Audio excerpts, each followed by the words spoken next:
Төрийн өмчөөрөө Монгол шуудан төрийн өмч туцаад компани төлөөлөл удирдах зөвлөлөө ээлж томилгоо хууль зөрчсөн гэж үзэн компани ажилчид 12 дахь өдрөө эсэргүүцлээ илэрхийлж байна.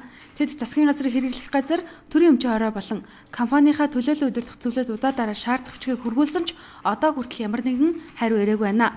Одоо хүртэл яагаад энэ асуудал хариу өгөхгүй байгаа юм бэ гэдэг нь тодорхой гэж ойлгож байгаа яг л эрхчүүн чадамж юм уу тийм л гэж хараад байгаа юм л да. Яагаад ажилчид нь эсэргүүцээд авах шийдвэрээ эргэн харж төлөөлөл удирдах зөвлөл хуралдахгүй байна вэ? Мөн ажилчдынхаа шаардах бичигт тодорхой хариултыг яагаад өгөхгүй байна вэ? Ер нь Монгол шуудан компани төлөөлөл удирдах зөвлөл гэж хэдэн хүний бүрэлдэхүүнтэй хэн гэдэг хүнээр ахлуулсан баг байдаг вэ гэдгийг энд тодруулж байна. Тус компани төлөөлөл удирдах зөвлөл 9 хүний бүрэлдэхүүнтэй.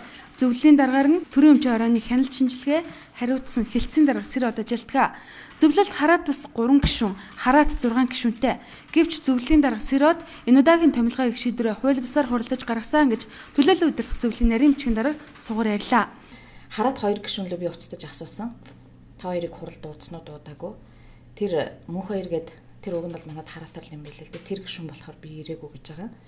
Хөшөө 2 гишүүн Эрдэнэтэд явж исэн. Дарга нь 1 гишүүнтэйгээ. Тэгээ иймэрхүү шалтгаанаар ихэр чинь нөгөө дийлэнх олон хороо хурлал хуралдах юмч боломж болчихж байгаа байхгүй. Тэгээ ямар шалтгаанаар ингээд хурал зарлагдчихв? Яагаад хуралдчихв гэхээр туузын дараа болохоор яг ном журмынхаа дага олон хороо тгсэн гэдэг байгаа байхгүй. Тэгээ яг миний зүгээс бол туузын хурлын чинь уг нь өдөрдөмж гарсны дараа дарагтайгаа ярьж байгаад тий хизээ яах вэ? Хэдэн цагаас хуралдах уу гэд товоо тохироод би нөгөө хэдтэй материалаа бүрдүүлээд өдөрдөмжийнхаа дагуу тэгээд хурлаа зарлах ёстой шүү дээ. Шууданч дээр хэргийг шалгаж өгөх хүсэлтэд захиргааны иргэн шүүхэд хандаад байгаа.